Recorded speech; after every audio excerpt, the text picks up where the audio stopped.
ಇನ್ನು ಐಟಿ ಉದ್ಯೋಗಿಗಳಿಗೆ ಒಂದು ಟೆನ್ಷನ್ ಶುರುವಾಗಿದೆ. ಕಾರಣ ಕಂಪನಿಗಳು ಈಗ ಒಂದು ಬೇಡಿಕೆಯನ್ನು ಕಾರ್ಮಿಕ ಇಲಾಖೆಯ ಮುಂದೆ ಇಟ್ಟಿದ್ದಾರೆ. ಸರ್ಕಾರ ವಿಚಾರದಲ್ಲಿ ಏನು ನಿರ್ಣಯ ತೆಗೆದುಕೊಳ್ಳುತ್ತೆ ಅನ್ನುವಂತ ಆತಂಕ ಅವರಲ್ಲಿದೆ. ಏನದು ಬೇಡಿಕೆ ನೋಡಿ. ಐಟಿ ಉದ್ಯೋಗಿಗಳಿಗೆ ಕೆಲಸದ ಅವಧಿ ವಿಸ್ತರಣೆಯ ಶಾಕ್. ಇನ್ಮುಂದೆ 9 ಅಲ್ಲ 14 ಗಂಟೆ ಕೆಲಸ. ಕಾರ್ಮಿಕ ಇಲಾಖೆಗೆ ಪ್ರಸ್ತಾವನೆ ಇಟ್ಟ ಐಟಿ ಕಂಪನಿಗಳು. ಕನ್ನಡಿಗರಿಗೆ ಉದ್ಯೋಗ ಮೀಸಲಾತಿ ಕಾಯ್ದೆ ಜಾರಿ ಹಿಂಪಡೆದ ವಿವಾದದ ನಡುವೆ ಇದೀಗ ಸರ್ಕಾರ ಐಟಿ ವಲಯದ ಕೆಲಸದ ಸಮಯವನ್ನ ದಿನಕ್ಕೆ 9 ಗಂಟೆಗಳಿಂದ 14 ಗಂಟೆಗೆ ಹೆಚ್ಚಳಕ್ಕೆ ಪ್ರಸ್ತಾವನೆ ಬಂದಿದೆಯಂತೆ. ಈ ನಿಟ್ಟಿನಲ್ಲಿ ಸರ್ಕಾರಕ್ಕೆ ಪ್ರಸ್ತಾವನೆ ಸಲ್ಲಿಕೆಯಾದ ಬಗ್ಗೆ ತೀವ್ರ ವಿರೋಧ ವ್ಯಕ್ತವಾಗ್ತಾ ಇದ್ದು, ವಿರೋಧದ ಜೊತೆಗೆ ಐಟಿ ಉದ್ಯೋಗಿಗಳು ಆತಂಕದಲ್ಲಿದ್ದಾರೆ.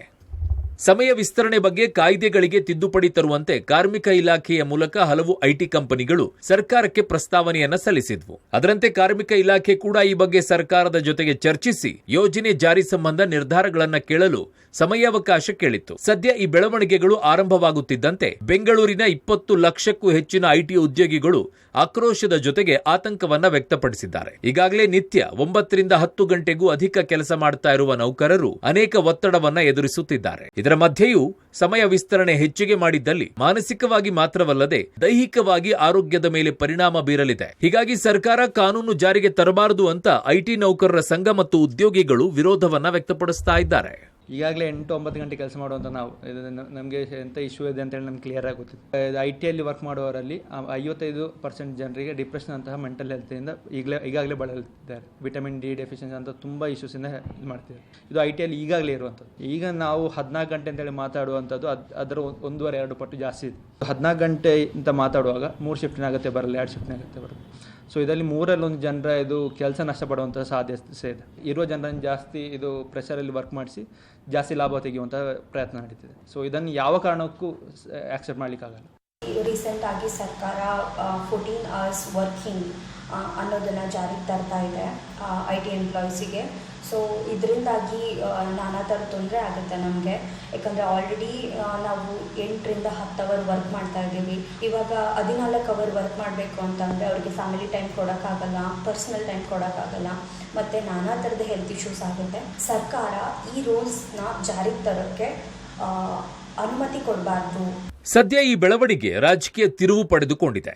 ಈ ಬಗ್ಗೆ ಬೆಂಗಳೂರಲ್ಲಿ ಪ್ರತಿಕ್ರಿಯಿಸಿದ ಕಾರ್ಮಿಕ ಸಚಿವ ಸಂತೋಷ್ ಲಾಡ್, 14 ಗಂಟೆಗಳ ಕೆಲಸದ ಅವಧಿಯ ಬಗ್ಗೆ ಪ್ರಸ್ತಾವನೆ ಬಂದಿದೆ. ಈಗ ಸರ್ಕಾರ ಇದರ ಬಗ್ಗೆ ಚರ್ಚೆ ಮಾಡಬೇಕಾಗಿದೆ. ಸಾರ್ವಜನಿಕ ವಲಯದಲ್ಲೂ ಈ ವಿಚಾರ ಚರ್ಚೆ ಆಗ್ತಾ ಇದ್ದು, ಮುಂದೆ ಈ ಬಗ್ಗೆ ನಿರ್ಧಾರ ಕೈಗೊಳ್ಳುತ್ತೇವೆ ಅಂತ ಸಂತೋಷ್ ಲಾಡ್ ಹೇಳಿದ್ರು. ಇಂಡಸ್ಟ್ರಿ ಕಡೆಯಿಂದ ಇದೊಂದು ಪ್ರಪೋಸಲ್ ಬಂದಿದೆ, ಇನ್ನ ಪ್ರಪೋಸಲ್ ಹಂತದಲ್ಲಿದೆ. ಇದರ ಬಗ್ಗೆ ಚರ್ಚೆ ನಡೀತಾ ಇದೆ. ಹಂಗಾಗಿ ಮೊನ್ನೆ ತಾನೇ ನಮ್ಮ ಸೆಕ್ರೆಟರಿಗಳು, ಐ ಟಿ ಸೆಕ್ರೆಟರಿಗಳು ಟ್ರೇಡ್ ಯೂನಿಯನ್ ಅವ್ರಿಗೆ ಕರೆಸ್ಬಿಟ್ಟು, ಯೂನಿಯನ್ ಅವರಿಗೆ ವಿಶೇಷವಾಗಿ ಐ ಟಿ ಯೂನಿಯನ್ ಅವರಿಗೆ ಕರೆಸಿ ಅವ್ರ ಎಂಪ್ಲಾಯೀಸ್ನ ಕರೆಸಿ ಮಾತನಾಡಿದ್ದೀವಿ. ಅವ್ರದಾದಂಥ ಡಿಸೆಂಟ್ ಇದೆ, ಅವ್ರದಾದಂಥ ಅಭಿಪ್ರಾಯಗಳು ಇನ್ನೂ ಸಂಗ್ರಹಣೆ ಕೂಡ ಮಾಡ್ತಾ ಇದ್ದೀವಿ. ಕೆಲವರು ಪಾಸಿಟಿವ್ ಇದ್ದಾರೆ, ಭಾಳ ಜನ ನೆಗೆಟಿವ್ ಕೂಡ ಆಗಿದ್ದಾರೆ. ಬಿಕಾಸ್ ಇದು ಪಬ್ಲಿಕ್ ಡೊಮೈನ್ ಇರೋದ್ರಿಂದ ಅವರ ಅಭಿಪ್ರಾಯಗಳನ್ನ ಹೇಳ್ಬೋದು. ಖಂಡಿತವಾಗ್ಲೂ ಸರ್ಕಾರ ಅಂತಿಮ ನಿರ್ಣಯ ತಗೊಳ್ತದೆ.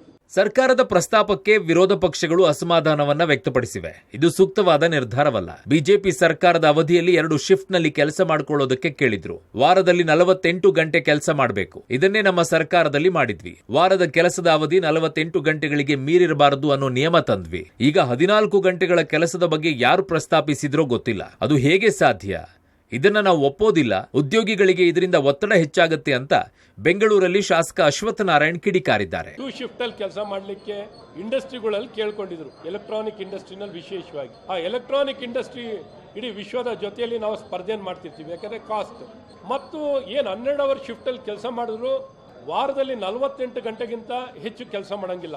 ಮ್ಯಾಕ್ಸಿಮಮ್ ಒಂದು ವಾರದಲ್ಲಿ 48 ಗಂಟೆ, ಮುಂಚಿಂದನೂ 48 ಗಂಟೆ ಇದೆ ನಾವು ಅವಕಾಶವನ್ನು ಮಾಡಿಕೊಟ್ಟಿದ್ದು. ಆದರೆ ಈ 14 ಗಂಟೆ ಯಾವ ರೀತಿ ಲೆಕ್ಕದಲ್ಲಿ ಕೇಳಿದಾರೆ ಮಹಾಪುರುಷರು ನನಗೆ ಗೊತ್ತಿಲ್ಲ.